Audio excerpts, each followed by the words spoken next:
नमस्कार दोस्तों, स्वागत है आपका हमारे YouTube चैनल अरुण शिक्षा अकादमी में। दोस्तों, आज हिंदी के इस सेशन में हम क्लास 10th हिंदी के 10 इन 11 महत्वपूर्ण कवि एवं लेखकों के जीवन परिचय हम लेकर आए हैं। इनसे संबंधित संपूर्ण जानकारी हम आपको देने वाले हैं।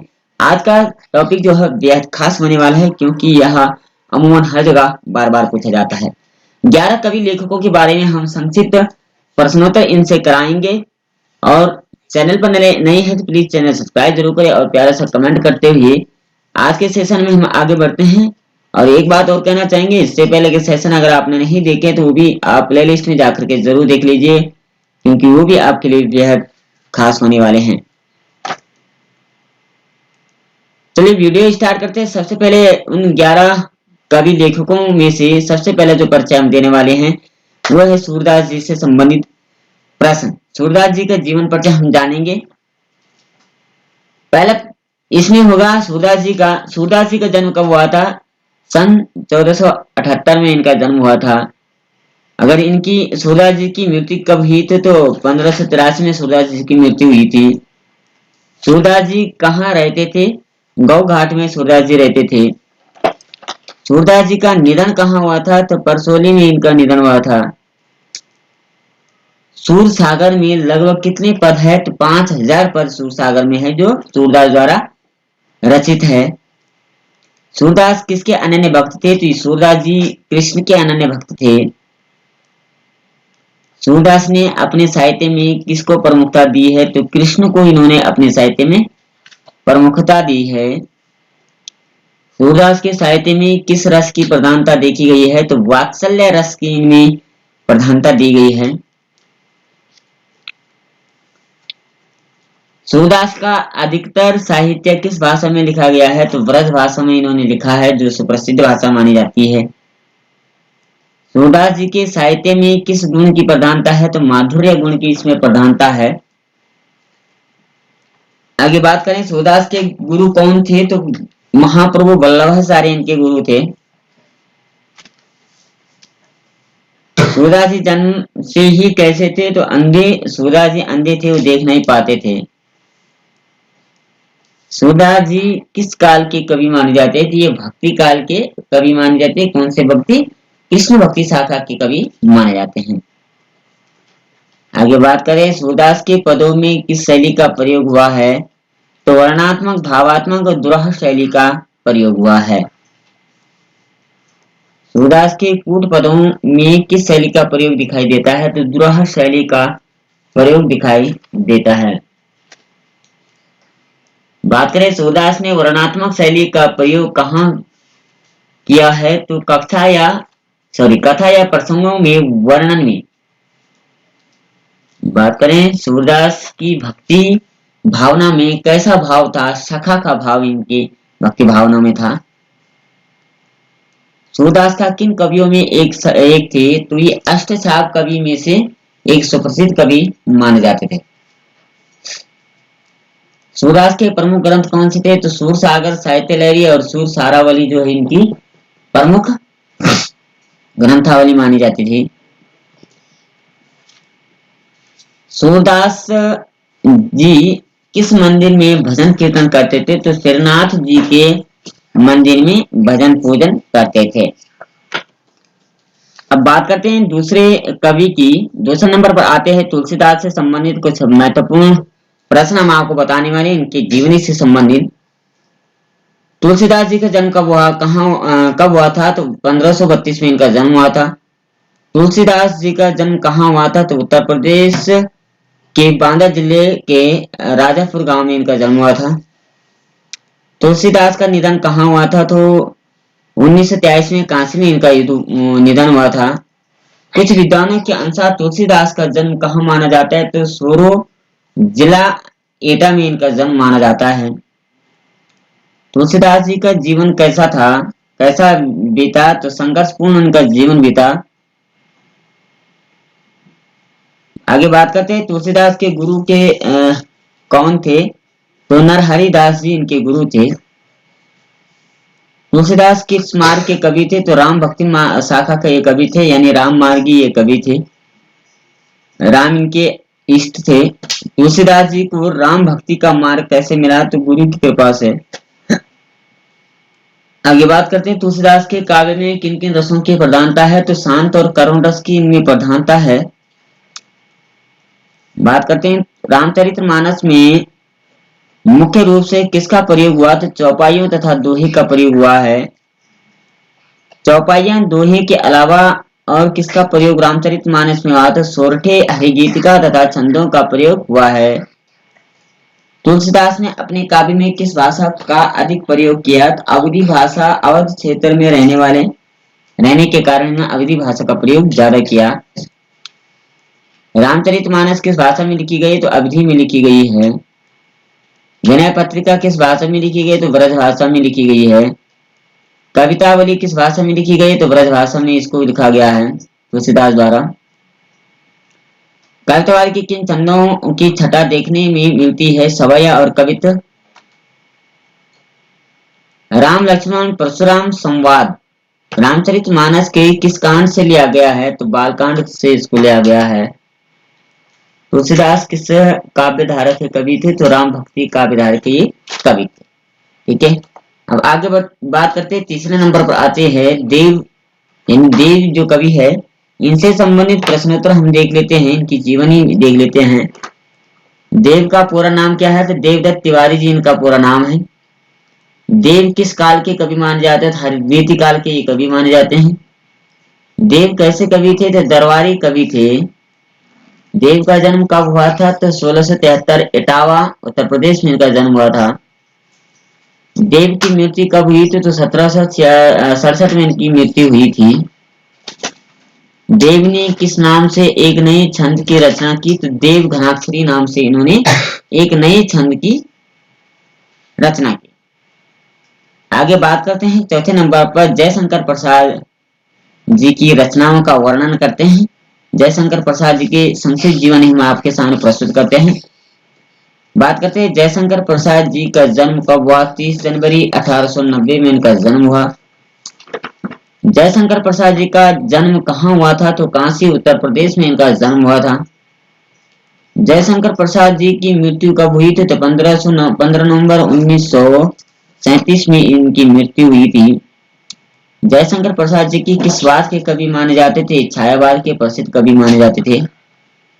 जयशंकर प्रसाद जी को किस युग का जनक माना जाता था, तो छायावाद के युग का जनक माना जाता था। जयशंकर प्रसाद जी ने किस युग का सूत्रपात किया, तो प्रसाद युग का इन्होंने सूत्रपात किया। जयशंकर प्रसाद जी के प्रसिद्ध उपन्यास कौन से थे, तो कंकाल, तितली और इरावती, ये तीन प्रमुख का उपन्यास इनके रहे हैं। जयशंकर प्रसाद की प्रसिद्ध काव्य कौन से हैं, तो कामायनी, आंसू, चित्राधार, लहर और झरना, ये 5 इनकी प्रसिद्ध रचनाएं रही है काव्य में। जयशंकर प्रसाद जी के प्रसिद्ध कहानी कौन कौन सी है, तो आंधी, इंद्रजाल, छाया, ये इनकी प्रसिद्ध कहानी संग्रह रही है। जयशंकर प्रसाद को मरणोपरांत कौन सा पुरस्कार से सम्मानित किया गया, तो मंगला प्रसाद पारितोषिक पुरस्कार, यानी कामायनी जो इन्होंने लिखी थी उसके लिए इनको ये पुरस्कार दिया गया था। 5वें नंबर पर बात करते हैं सूर्यकांत त्रिपाठी निराला जी की। इनसे संबंधित प्रश्नोत्तर देख लेते हैं, इनकी जीवनी पर भी चर्चा कर लेते हैं। सूर्यकांत त्रिपाठी निराला जी का जन्म कब हुआ था, 1889 में, यानी 89 में इनका जन्म हुआ था। सूर्यकांत त्रिपाठी निराला जी का जन्म कहाँ हुआ था, तो बंगाल के महिसादल में इनका जन्म हुआ था। कवि किन किन भाषाओं के ज्ञाता थे, तो हिंदी, संस्कृत, बांग्ला, अंग्रेजी भाषा के ये कवि थे। कवि की किसमें गहरी रुचि थी, तो संगीत और दर्शन शास्त्र में इनकी गहरी रुचि थी। सूर्यकांत त्रिपाठी निराला जी कैसे कवि माने जाते हैं, तो छायावादी कवि माने जाते हैं। कवि किनके विचारों से अत्यधिक प्रभावित थे, तो रामकृष्ण परमहंस और विवेकानंद के विचारों से प्रभावित थे। सूर्यकांत त्रिपाठी निराला जी का देहांत कब हुआ था, तो 1961 में इनका देहांत हुआ था। निराला जी की प्रमुख रचनाएं कौन कौन सी है? तो अनामिका, प्यारीमल, गीतिका, कुकुरमुत्ता और नए पत्ते, ये इनकी रचनाएं थी। निराला जी का संपूर्ण साहित्य किसमें प्रकाशित है? तो निराला रचनावली 8 खंडों में ये प्रकाशित है। ठीक है। छठे नंबर पर बात करते हैं नागार्जुन जी द्वारा इनके जीवन चरित्र पर भी प्रकाश डाल लेते हैं। इनके जीवन से संबंधित कुछ महत्वपूर्ण प्रश्न देख लेते हैं।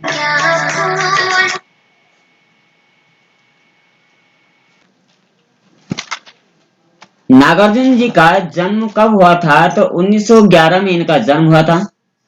नागार्जुन का जन्म कहाँ हुआ था? तो बिहार के दरभंगा जिले में के सतलाखा गांव में इनका जन्म हुआ था। नागार्जुन जी का मूल नाम क्या था? तो वैद्यनाथ मिश्र जी इनका मूल नाम था।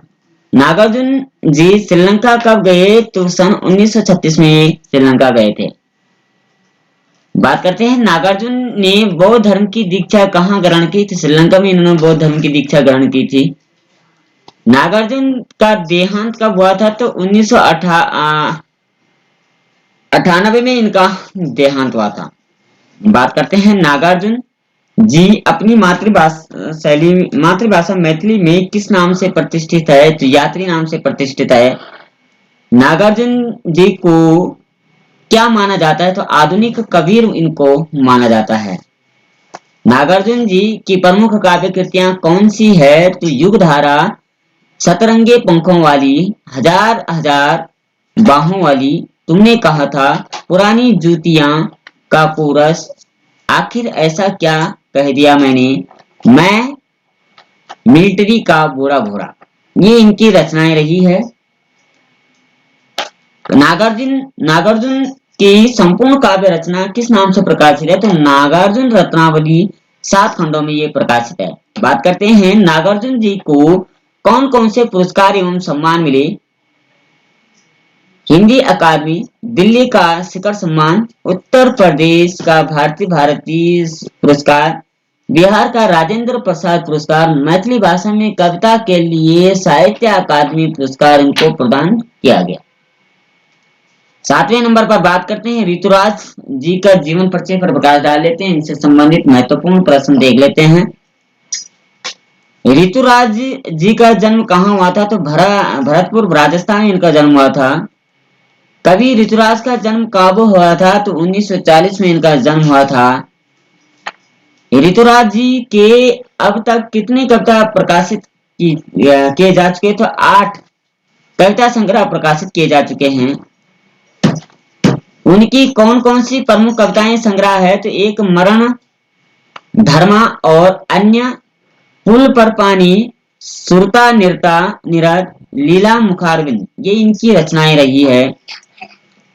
कवि ऋतुराज को कौन कौन से पुरस्कार मिले? तो मेरा पुरस्कार, बिहारी पुरस्कार इनको प्रदान हुए है। कवि ऋतुराज को कौन कौन से सम्मान मिले? तो परिमल सम्मान, पहल सम्मान, सोमदत्त सम्मान इनको मिला है। आगे बात करते हैं ऋतुराज ने अपनी कविताओं में किस वर्ग के जीवन का अधिक वर्णन किया है? तो शोषित वर्ग के जीवन का वर्णन किया है। ये तो थे पद्यखंड के। अब हम जान लेते हैं गद्यखंड। ठीक है, इसमें कुछ लेखकों का परिचय हम आपको देने वाले हैं जो इम्पोर्टेंट माने गए हैं। स्वयं प्रकाश जी के जीवन परिचय पर हम चर्चा करने वाले हैं, इनसे संबंधित प्रश्नोत्तर। स्वयं प्रकाश का जन्म कब हुआ था? तो 1947 में इनका जन्म हुआ। स्वयं प्रकाश का जन्म कहाँ हुआ? तो इंदौर मध्य प्रदेश में इनका जन्म हुआ। उन्होंने कौन सी पत्रिका का संपादन किया? तो वसुधा पत्रिका का इन्होंने संपादन किया था। स्वयं प्रकाश जी की कहानियां कैसी है? तो मध्यम वर्गीय जीवन के कुशल चितेरे स्वयं प्रकाश की कहानियां में वर्ग शोषण के विरुद्ध चेतना। स्वयं प्रकाश जी के कितनी कहानी संग्रह प्रकाशित हुए? तो 13 कहानी संग्रह इनकी प्रकाशित हुई है। स्वयं प्रकाश जी की प्रसिद्ध कहानी संग्रह कौन कौन सी है? तो सूरज कब निकलेगा, आएंगे अच्छे दिन, आदमी जात का आदमी और संदा, ये इनकी कहानी संग्रह रही है। आगे बात करते हैं स्वयं प्रकाश जी के प्रसिद्ध उपन्यास कौन कौन से है? तो विनय और ईंधन इनकी उपन्यास रही है।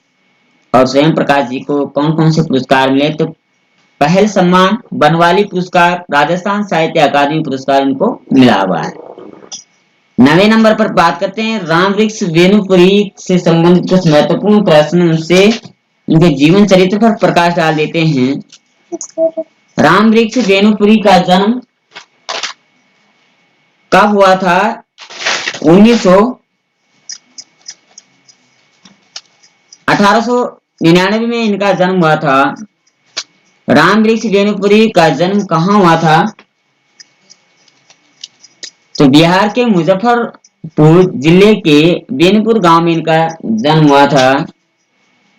राम वृक्ष वेणुपुरी की मृत्यु कब हुई थी? तो सन 1968 में इनकी मृत्यु हुई थी। राम वृक्ष वेणुपुरी जी का आरंभिक जीवन कठिनाइयों एवं संघर्षों में क्यों बीता? क्योंकि उनके माता पिता का देहांत बहुत छोटी उम्र में हो गया था। कितने वर्ष की आयु में वेणुपुरी जी की रचनाएं पत्रिकाएं छपने लगी? तो 15 वर्ष की उम्र में इनकी पत्रिकाएं छपने लगी थी। राम वृक्ष वेणुपुरी भारतीय राष्ट्रीय स्वाधीनता आंदोलन में सक्रिय रूप से कब जुड़े थे? तो सन 1920 में ये जुड़े थे। विशिष्ट शैली कार होने के कारण उन्हें क्या उपाधि मिली? तो कलम का जादूगर इनको कहा गया था। उन्होंने कौन कौन सी दैनिक, साप्ताहिक और मासिक पत्रिकाएं का संपादन किया? तो तरुण भारत, किसान मित्र, बालक, युवा, योगी, जनता, जनवाणी और नई धारा पत्रिका का संपादन इन्होंने किया। राम वृक्ष वेणुपुरी का पूरा साहित्य किस नाम से प्रकाशित है? तो वेणुपुरी रचनावली 8 खंडों में ये प्रकाशित है। राम वृक्ष वेणुपुरी का उपन्यास का नाम क्या है? तो पतितों के देश में इनका उपन्यास का नाम रहा है। राम वृक्ष वेणुपुरी की कहानी किस नाम से प्रकाशित है? तो चिता के फूल नाम से प्रकाशित है। और राम वृक्ष वेणुपुरी का नाटक का नाम क्या है? तो अम्बपाली इनकी नाटक का नाम है। राम वृक्ष वेणुपुरी के रेखा चित्र का नाम है माटी की मूर्ति। राम वृक्ष वेणुपुरी की यात्रा वृत्तांत का क्या नाम है? तो पैरों के पंख बांधकर। और राम वृक्ष वेणुपुरी का संस्मरण किस नाम से प्रकाशित है? तो जंजीरें और दीवारें। 10वें नंबर पर बात कर देते हैं लेखक यशपाल जी से संबंधित महत्वपूर्ण प्रश्न, इनको भी नोट कर लीजिए। चैनल पर नए हैं, चैनल सब्सक्राइब जरूर करें। आगे बढ़ते हैं। यशपाल जी का जन्म कब हुआ? तो 1903 में इनका जन्म हुआ। यशपाल जी का जन्म कहाँ हुआ? तो पंजाब के फिरोजपुर छावनी में इनका जन्म हुआ था। लेखक कौन से आंदोलन से जुड़े थे? तो भारतीय स्वतंत्रता आंदोलन से जुड़े हुए थे। यशपाल जी की मृत्यु कब हुई थी? तो 1976 में इनकी मृत्यु हुई थी। यशपाल जी की कहानी संग्रह का नाम क्या है? तो ज्ञानदान, तर्क का तूफान, पिंजरे की उड़ान, का दुलिया, फूलों का कुर्ता, ये इनके उपन्यास का नाम रहा है। यशपाल जी के उपन्यास का क्या नाम था? तो झूठा सच। यह भारतीय विभाजन की त्रासदी का मार्मिक दस्तावेज है। और यशपाल जी के अन्य प्रमुख उपन्यास कौन से रहे हैं? तो अमिता, दिव्या, पार्टी, कांवरेड, दादा, कांवरेड, मेरी तेरी उसकी बात, ये इनकी रचनाएं रही।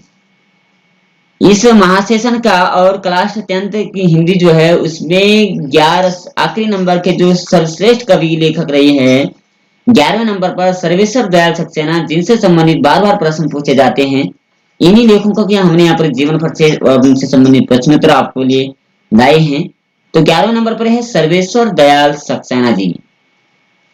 बात करते हैं सर्वेश्वर दयाल सक्सेना जी का जन्म कहाँ हुआ था, कब हुआ था? तो 1927 में जन्म हुआ। सर्वेश्वर दयाल सक्सेना जी का जन्म कहाँ हुआ था? तो बस्ती जिले उत्तर प्रदेश में इनका जन्म हुआ। सर्वेश्वर दयाल सक्सेना जी की मृत्यु कब हुई? तो 1983 में इनकी मृत्यु हुई थी। सर्वेश्वर दयाल सक्सेना जी किस विभाग के सहायक प्रोड्यूसर थे रहे? तो आकाशवाणी के प्रोड्यूसर रहे हैं। सर्वेश्वर दयाल सक्सेना जी किस पत्रिका के उप संपादक रहे? तो दिनमान पत्रिका के संपादक रहे हैं। सर्वेश्वर दयाल सक्सेना जी किस पत्रिका के संपादक रहे? तो अच्छा, ये उप संपादक रहे दिनमान पत्रिका के और संपादक रहे हैं प्राग पत्रिका के, जो दोनों बेहद फेमस मानी जाती थी। सर्वेश्वर दयाल सक्सेना जी की पहचान किस तरह से लेखक के रूप में की जाती है? तो मध्यम वर्गीय आकांक्षाओं के लेखक के रूप में की जाती है। और इस सेशन का आखिरी प्रश्न होगा, सर्वेश्वर दयाल सक्सेना जी के साहित्य का में किसका चित्रण बखूबी मिलता है? तो मध्यम वर्गीय जीवन की महत्वाकांक्षाओं, सपने, शोषण, हताशा और कुंठा, इनका मिलता है। अभी आगे और है, सर्वेश्वर दयाल सक्सेना जी साहित्य किस विधा का काम किया है? तो कवि, कहानीकार, उपन्यासकार, निबंधकार और नाटककार के रूप में। सर्वेश्वर दयाल सक्सेना की प्रमुख रचनाएं कौन कौन से? तो काठ की घड़ियां, कुआनो नदी, जंगल का दर्द, पागल कुत्तों का मसीहा, भौं भौं खौं खौं, बतौता का जूता, ये इनकी रचनाएं रही हैं। और सर्वेश्वर दयाल सक्सेना की कविता संग्रह का नाम क्या है? तो खूंटियों पर टंगे लोग, ये इनकी रचनाएं थी।